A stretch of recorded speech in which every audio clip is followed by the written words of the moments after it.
Hello friends, welcome back to the new video. In this video guys, we will talk about how to off lock screen pattern in Vivo phone.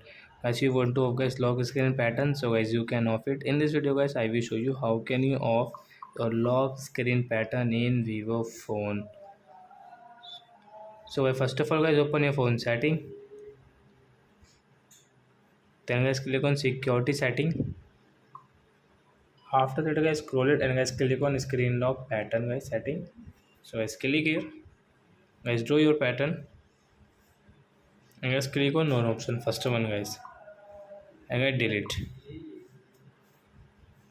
And guys now you can see guys lock screen pattern has deleted in our Vivo phone. So guys you can delete, and guys you want to off, then guys you can off, and guys you can delete. So I hope friends you have understood how to delete lock screen pattern, and guys you can say how to off lock screen pattern in Vivo phone. So that's it guys, thanks for watching my video. Now we will meet on next video with new topic.